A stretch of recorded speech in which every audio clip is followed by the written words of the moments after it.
With the conclusion of the second season of Last of Us, it's left the internet in literal shambles. I really believe that after the massive success of the first season that they were gonna absolutely nail it with this one, and we get a damn near perfect adaptation that not only gives us a gritty dark storyline, but also expands and fleshes out the story for first-time viewers and fans of the game, to show us a very complex story about revenge and the cycle of hatred, and how the perpetuation of this cycle only leads to our demise. And instead we got, I'm gonna be a dad.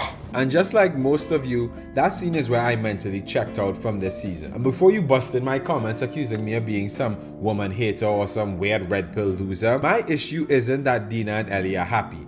My issue is that Dina and Ellie are happy whilst on a revenge murder mission. And this is the main issue I felt like a lot of people had with the Seattle stretch of episodes. Why are they acting like they're on their honeymoon or some shit? Ellie, your father was literally killed in front of you. Please at least look sad. Oh wait, it's been 3 months since it happened in the show, and in the game it was the next day, bro. What the We'll come back to Ellie's character, because Bella Ramsey wasn't the main reason this season was not good. A massive problem was all the random changes they made. They seem to serve absolutely no purpose whatsoever, which is always gonna baffle me. The changes they made in season 1 expanded the lore of the story and made it much more interesting. For Billstown, that was an entire section of gameplay that was changed, and instead they gave my boy Bill a tragic love story, which was beautiful. Certain people may have an issue because they was gay or whatever, but I don't care, man. Love is love, and I'd rather that than Bill being a paranoid a-hole who lives in a landmine-rigged, infested town and jerks off to old dirty magazines. But also, it didn't change the major elements of the story. They still got what they needed to get from Billstown, which was the car, and they were on their way. In season 2, however, from the very beginning, they start making changes that, in my honest opinion, were not necessary, nor did they add anything to the plot. And these changes kept creating ripple effects that affected later parts of the plot. And after a while, the wheels just kind of fell off the wagon. Not having Tommy be the first one to leave and go after his own brother after people just pulled up and killed him is absolutely insane work, hitting us with some justification like Tommy is morally superior and better, which is why he makes this better decision. No! The whole point of having Tommy go off on his own is to show that despite all of his talk about peace, kindness, somebody touches his brother, he'll burn an entire city down to find them. And it seems that this desire to make the people of Jackson morally superior infected the entire plot, but more on that later. This was just an insane move by the writers in general to me, and that's mainly because, again, it's gonna change the plot of season 3. They seem like they were more focused on telling us the story of the war that's gonna be happening in Seattle, because it's Tommy who's putting pressure on the WLF's neck, and Ellie and Dina are following him. This is why they don't encounter crazy resistance, because Tommy is taking out whole crews before they pull up to the location. They still go through it in the game, but honestly, they should have been dead. I mean, the WLF is a militia, kind of like the Fireflies, but on a smaller scale. And the only reason they weren't dead was because they killed almost every person they encountered that they didn't know. Well, not so much them. Ellie did. Ellie was on a rampage in the game. From the moment she entered Seattle, it was like the soul of King Von possessed her. Only thing on her mind the entire time was homicide, bro. So much so that when her girlfriend that she just got with reveals that she's pregnant, Ellie tells her that she's a burden. And that's what's wrong with this scene. What do you mean I'm gonna be a dad, bro? And now I'm gonna start talking about how they absolutely gutted Ellie's character to the point that she was absolutely unrecognizable. Ellie is supposed to be tormented and traumatized. She had her parental figure murdered in front of her because he literally saved her life. That's why she leaves immediately after in the game. And okay, maybe she was injured so she couldn't go right after. But a whole 3 months, bro?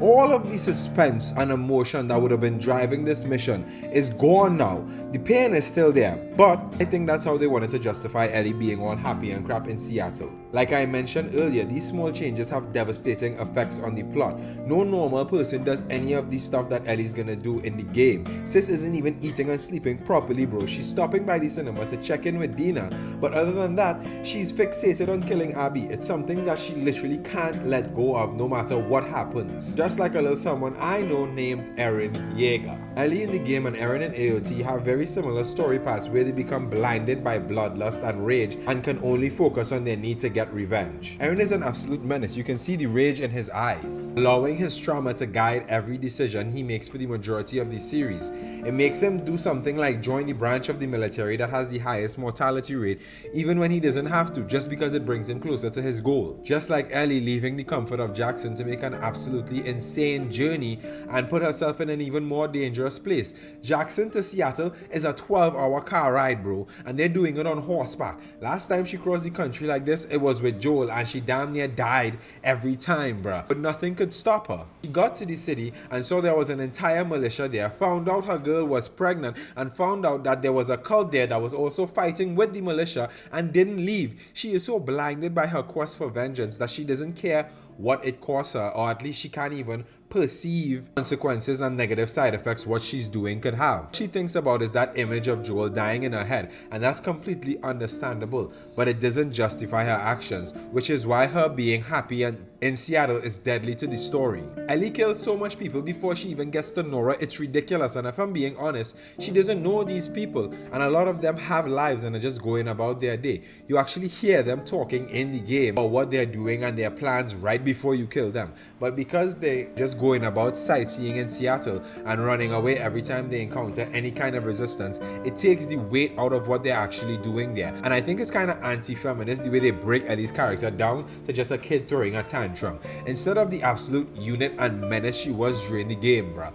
Distilling down Ellie's character makes her seem way more reckless and impulsive and just plain stupid than the battle-hardened fighter that we get in the games, and it comes from all these little changes they continuously make from the original source material. We really see this in the second to last episode of the season, which is my least favorite episode, because instead of layering the flashbacks with the story, having Ellie find the guitar, start playing, and remember those moments with Joel so that we see her guilt and those times that she's actually gonna miss the most, the good memories and the fun times that she had with him, showing us as the story progresses how Joel and Ellie's relationship grew, so we know how she's feeling and what's pushing and justifying all the pain she's causing. Instead, we get this hybridized zombie episode that's an amalgamation of all the flashbacks, and it's just a massive letdown. The side story with Eugene was nice, I'm not gonna lie, and I enjoyed it, but having that be the reason why Ellie found out that Joel was lying for the last couple years,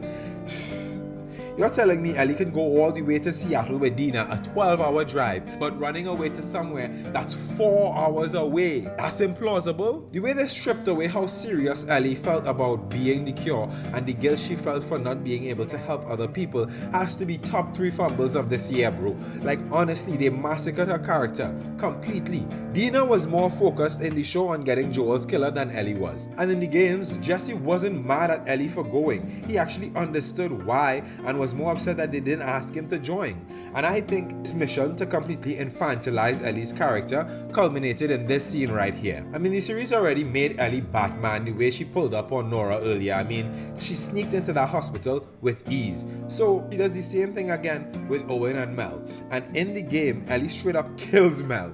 But here in the show, they make it an accident. And now look, did I expect this? Of course. And if the story had stayed consistent up until this point and ran more like the game, this would have been fine. But because they were so scared to have Ellie do anything even a little morally wrong, again, here they soften the blow and take away some of the responsibility from Ellie. And this became the crowning jewel of what was wrong with this season, you know, next to I'm gonna be a dad. Yeah. Ellie's intentions matter a lot here. Yes, this scene is very hardcore, but it's the realization of what she's done that essentially makes her snap out of the bloodlust. When she kills Mel here, she essentially is killing Dina. That's the connection that makes her realize that the WLF are just regular people like her. And in the face of that, she's horrified by her actions. Whereas in the show, the moment falls flat and it's just another sad thing in a sad show, because Ellie hasn't really done anything till this point besides, I don't know, maybe be comic relief. Her character has barely made any bad choices, and any bad choices that her character did make was out of pure stupidity. When she tortures Nora, we feel like, yeah, this is justified, and then we just move on. She isn't even really broken from doing it the way she's broken in the game. And because she kills Mel accidentally, she doesn't have to reconcile with her actions up until this point, because it was a mistake and not an intentional choice. And because of that, I believe season 3 isn't going to hit as hard, and that is where the failure of the season lies. The massacring of Ellie's character, bro. Like, I don't know who that was that they decided to put on the screen, but the version of Ellie we got in the video games, no. They basically left Ellie as a 14-year-old in this 5-year time jump, and it just didn't fit at all, and that led to a lot of the heavy points of the plot about revenge and hatred being lost in this show. And honestly, that's why I think season 2 was a failure. But hey, let me know what you all think in the comments, and if you like this content, make sure and leave a like, and if you really like this content, make sure and leave a subscribe. And as usual, thank you guys for watching. Peace out.